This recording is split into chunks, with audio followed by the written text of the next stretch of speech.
First, I like to say a huge thank you. We just hit 600 subscribers on this channel. Wow, that's so amazing. And now let's start with the video. Yay, quiz time! One of these artworks was made with a $60 watercolor set and the other one with a $7 watercolor set. Can someone tell me which one is which? Anyone? Please? Please? Oh wait, I don't really care. You really messed up with the masking tape. Anyways, if you'd like to know what are the differences between cheap and expensive watercolors, because you like to do great art but can't afford that high-end product, and heck, it's so long until Christmas, then keep on watching. Here you can see the cheaper set by Koh-I-Noor, and yes, you are absolutely right, I should have cleaned it.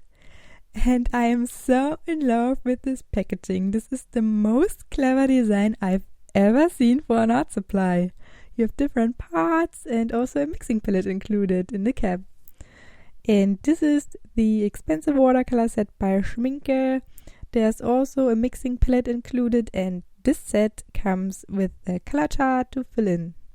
For the cheaper set, I also tested the colors, but they didn't have a name or a number. And so I started with the lightest color when I did this chart and simply hope not to be confused later on. Here you can see all the colors side by side, and now let's start with the drawing. Here you can see the two paintings side by side, and later I changed the sizes of these two videos so that you can see more details in both artworks. For the background, I started with the wash, so I used much water and less color to create a soft gradient.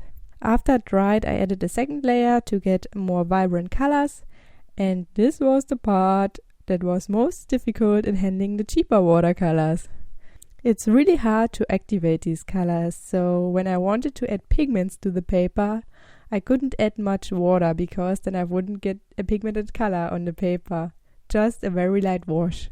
But when I had more color and less water in my brush, it was very hard to get a clean line. This was different to the expensive watercolors.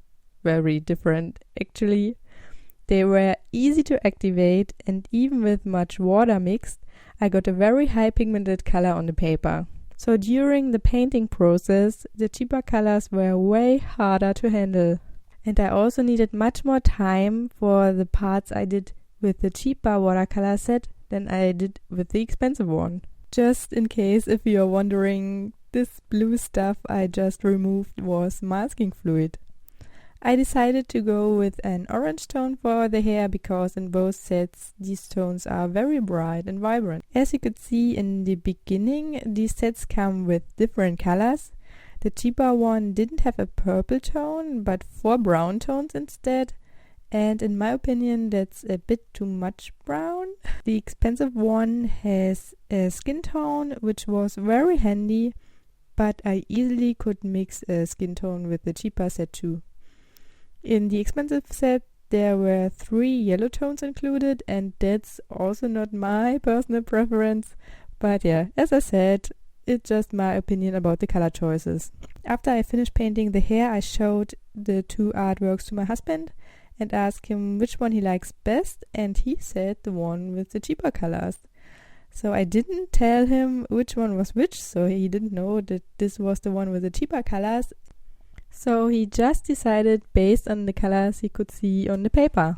For mixing the skin tone, I used yellow, orange, red, ochre, and then add a bit of white. So what's my result of this test? Both sets come with 24 different colors, and in my opinion, the ones of the expensive set were way more easy to paint with than the ones of the cheaper set. Nevertheless, both results are looking quite good to me. I won't exclusively use the cheaper set in the future because it's harder to get pigments on the paper, but I also won't just use the expensive ones just because they're so expensive. Instead, I will combine them in the future. Please keep in mind that this was just my personal experience with these sets. There are many things that might have influenced me unconsciously. So I colored the one with the cheaper set first and then the one with the expensive set.